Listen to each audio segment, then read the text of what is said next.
Imagine you live in a country. I've started off a lot of videos asking people to imagine things, but imagine you live in a country where subversive savages from, who come here, you know, from savage cultures, practicing a savage religion. And not only does your country welcome them in with open arms, even though they lie about the circumstances that brought them here in the first place, and then find out later that they lied, and that not only they lied in order to get themselves into the country, but that they also lied again to get their family into the country. But then these evil, savage subversives then also are able to climb their way into the highest echelons of your government. Now stop imagining it, because that's the world you live in. If you're an American in 2025, this is where you live, where the exact scenario that I just laid out is happening to you right now. Because right next to your congressman and my congressman,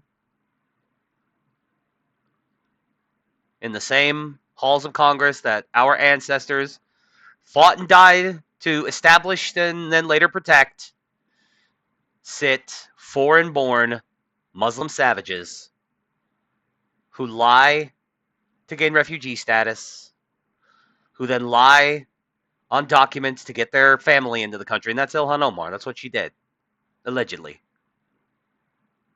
She allegedly married her own brother. Now, I'm not going to sit here and make the claim that a lot of people make. Like, it's a funny meme. Yeah, her and her brother were a full-on married couple, and they consummated the whole thing. Hearty heart, I agree. It's funny. It's kind of like the big Mike jokes. I personally don't really believe that Michelle Obama is a man, but the memes are funny, so I go with it. But no, I mean, obviously, I think it's just a shameless attempt to just get her brother into the country and get him permanent residence. The point is, Ilhan Omar is a liar. She's a liar,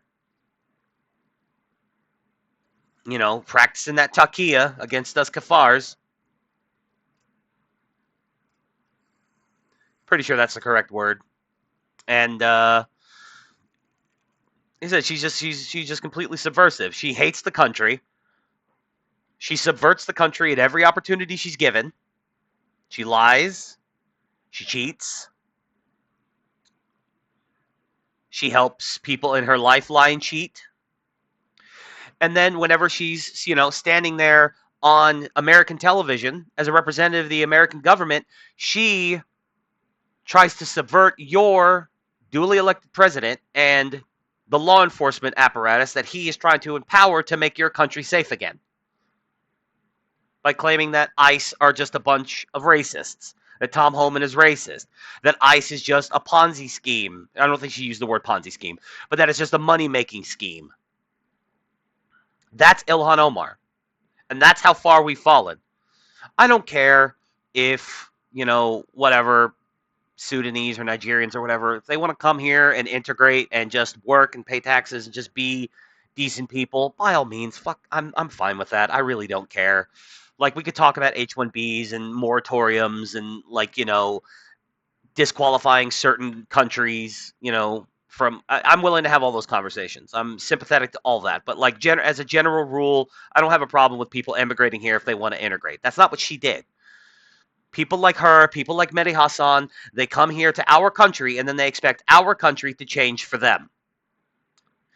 We should change our ways to suit their wants and needs. No fucking thank you.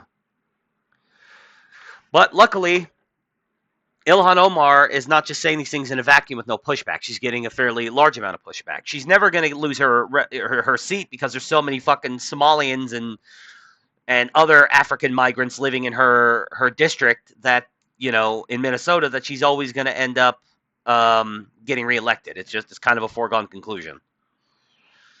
We should talk about not allowing those people vote, to be honest. But yeah,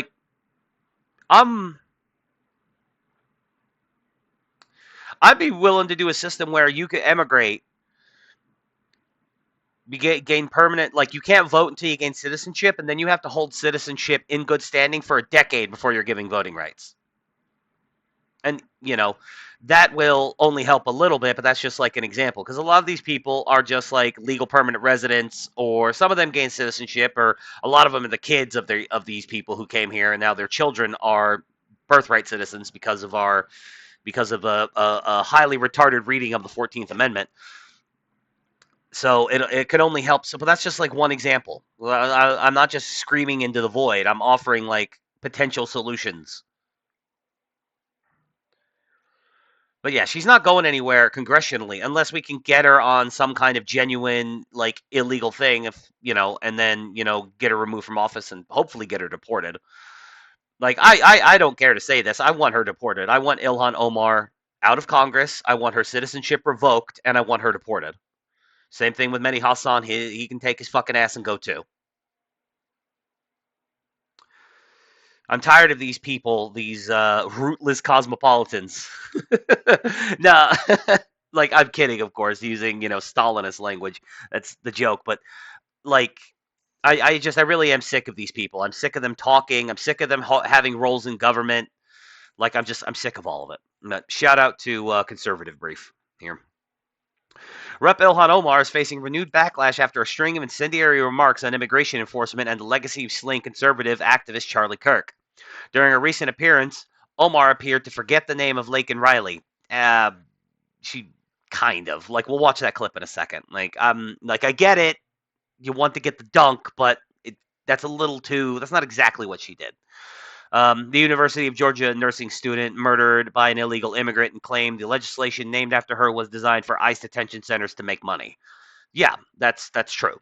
She did say that part. That part is a direct quotation. She did not seem. She just didn't say. Basically, she said the Riley Act. She didn't call it the Laken Riley Act. That doesn't imply that she forgot Laken Riley's first name. Just that she could have, very well could have, but I don't know. I think it's a little presumptuous to assume that she did that and it wasn't just shorthand. See, this is my problem, is that even when I'm talking about people who I clearly hate, and I do hate Ilhan Omar, don't get it twisted. I hate her. It's deep, deep hatred. But I can't help but I even have to be fair to my enemies. Supporters of the law argue the opposite, saying it was intended to ensure illegal immigrants charged with serious crimes are detained rather than released, as Riley's killer had been. Which, of course, that's true. Omar also reiterated her stance that nothing is too entrenched to be abolished, when including your status as a U.S. citizen. Just remember that, Ilhan Omar. I actually agree with that statement. When asked about immigration and customs enforcement, even as ICE agents continue to work without pay during the ongoing funding standoff in Washington. Yes, as of today, the government is still shut down. A lot of military and federal law enforcement are working without pay right now. Shout out to them. Those guys are real ones. Um, you know, the shutdown has become a flashpoint as Democrats seek to attach health care funding for illegal alien spending negotiations. A move Republicans in the White House have rejected.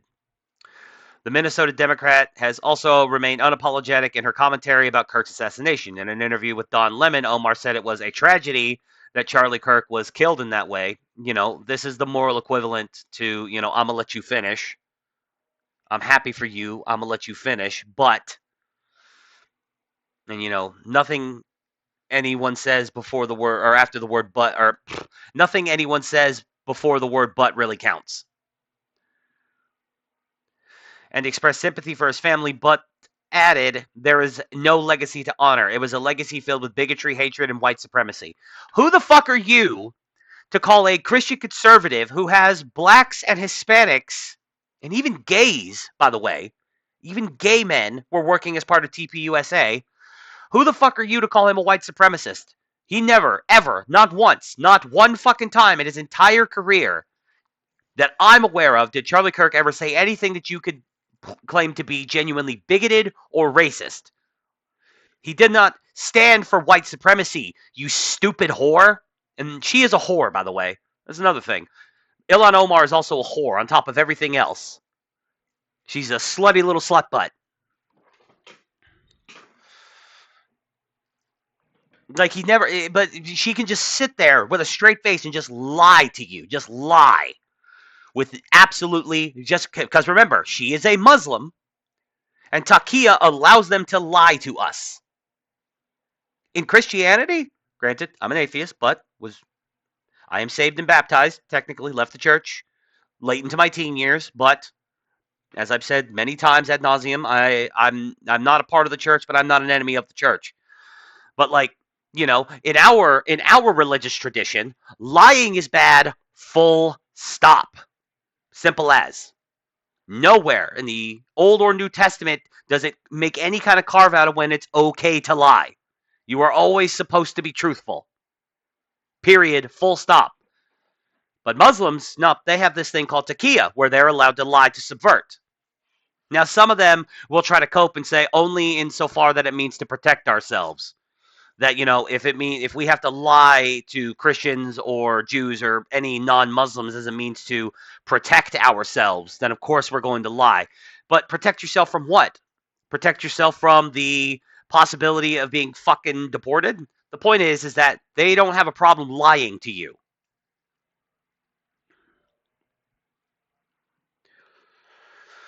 Critics said her tone amounted to dismissing the death of a leading Christian conservative voice. It did.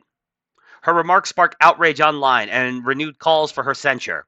A previous attempt led by Rep. Nancy Mace to formally reprimand Omar for her statements on Kirk was narrowly tabled in the House, with 4 Republicans joining Democrats to block it. I don't know who blocked it. I don't know, and I'm not prepared to completely throw them under the bus, but fuck you guys. You're probably it's a little cowardly. It's just like I'm sure they blocked it on free speech grounds, or maybe they blocked it on the fact that this is a waste of congressional time.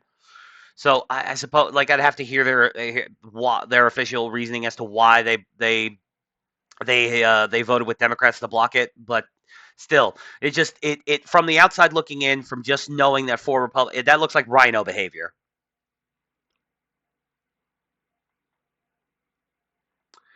And here's the 2 clips of what she said in context.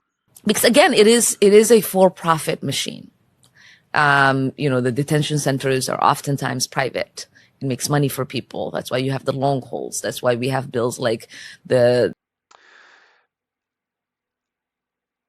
state prisons are usually private. I'm sure somebody could correct me on this, but from what I understand, federal prisons are required to be federal institutions, so they are by virtue not private.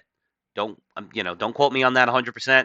I'm sure I can be corrected. Should probably look it up later just to double check that statement. But I'm pretty sure federal prisons are required to be federally owned. Like I don't think they're allowed to be private institutions.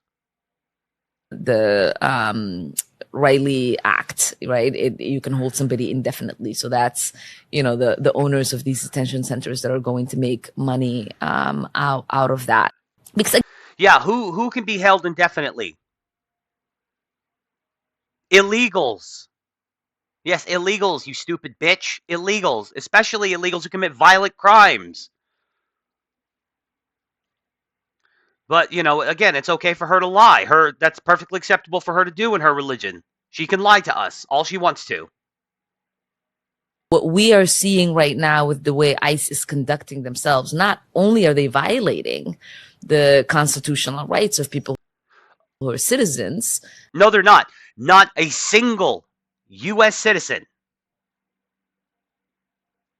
Not one has been arrested by ICE as a part of this. And if they have been arrested by ICE, it's entirely possible I'm wrong. I could be wrong about anything. If they were a U.S. citizen, it's possible that were they detained indefinitely, or were they arrested in like a like a sting, and then ICE was like, oh, this person's a U.S. citizen, they're not here illegally, so they gotta go. You gotta let them go. I don't know. I suppose anything's technically possible. As far as I know, not a single U.S. citizen has been detained and deported by ICE. Unless, again, it's also possible that if U.S. citizens have been arrested by ICE, they were arrested for aiding and abetting and, tertiary crimes related to protecting these illegals and trying to shield them from justice. Because they've picked up citizens, but they're also violating the rights of people who are not citizens in this country, who have different levels of status, or some that are without status. And I think that is dangerous. Non-citizens don't have American rights. They're not Americans. I've said this before. Due process does not extend to illegal aliens. It doesn't. It doesn't. You don't get due process. You're not due process. Like, due process of the law is not a God-given right. It's not. It's a legal right. It's a legal right that's afforded by the American system, but it is not like the God-given. It's not a God-given right. It, like, it would be different if ICE was just murdering people. Like, we don't have to murder women and children. We can just deport them. You know what I mean? Like, we could just deport them, just get them out of the country. But if like ICE was just mowing people down with M60s, like, that would be bad, because you're then depriving them of their God-given right of free will, or of their God-given right to life, or their natural right to life, if you don't like the God-given part. Again, I'm an atheist, but this is how the Constitution is framed. So, but just saying that you don't get a trial, which of course they're still getting trials, they're still getting hearings and things like that. But this idea that an illegal alien who is not a U.S. citizen, who is not truly under the jurisdiction of U.S. law as laid out in the 14th Amendment, that that they're entitled to a full trial by their peers. They're not their peers. They're not like an American jury staffed by a jury with 12 Americans on it are not the peers of an illegal alien. They're not peers because they're not, they're not citizens. We're not the same. But again, this is her just trying to twist things for her stupid fucking African migrant commie Muslim nonsense. The fact of the matter is, this country was not built for people like her. It wasn't. And every single day that she opens her stupid fucking Muslim commie mouth, she proves that to be correct. She does not fucking belong here.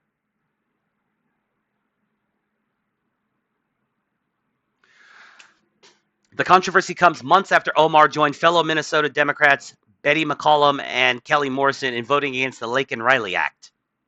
Legislation passed by the House with bipartisan support required ICE to detain illegal immigrants who commit theft-related crimes, and allowed states to sue the Department of Homeland Security over harms tied to illegal immigration. Rep. Annie Craig, Democrat from Minnesota, broke with her party to vote for the bill, which drew support from 47 other Democrats. The Congresswoman's stance is unfolding against a charged backdrop in Minnesota. Federal officers recently disclosed that nearly half of Somali immigrants in the greater Minneapolis area were found to have committed some form of immigration fraud during a September sweep, ranging from sham marriages to falsified documents. Big thunk. Skeptics say that history makes Omar's position even harder to defend, while supporters maintain she's resisting what they call the scapegoating of immigrants. Omar has long been dogged by questions over her own immigration history and family ties, including allegations, which she denies, of course she would because she's a liar, that she married her brother for immigration benefits. Conservative watchdogs have filed repeated complaints pointing to discrepancies in her marital and tax records. As the shutdown drags on and ICE continues operating without pay, Omar's comments have put her back in the national spotlight. For critics, they add to a pattern of controversial statements on immigration, law enforcement, and conservative figures. For her defenders, they reflect a willingness to challenge what they see as unjust systems. Either way, the latest episode underscores why Omar remains one of the most polarizing figures in Congress, a position unlikely to change as the Senate prepares for its own debate on immigration reform in the coming weeks. If she's so concerned with like reshaping a country, why doesn't she go back to Somalia and reshape Somalia? If any Somalian who's currently in the country came here legally to get out of the shithole that is Somalia and doesn't intend to try to get involved in politics and isn't voting in subversive ways and isn't being, isn't lying. They're here, they're working, they're paying their taxes. They're not like any of them. If they especially, and this is and they don't have to be mega patriots, they don't have to be wearing MAGA hats, but if they just like America and want America to stay America, they're fine. But all these Somali cunts, her especially, if they hate this fucking country so much, why don't they just go home? They won't, because their home is a fucking shithole. Somali is, as Trump put it, a shithole country. I just I don't I just I don't have patience for this shit anymore, man. I don't. Like, I'm tired of it. I hate these people. I hate them. I hate them. You clip me out of context, I don't care. I hate them. Simple as. Like, share, subscribe. Don't throw a bone at me. Throw a bone at Ilhan Omar.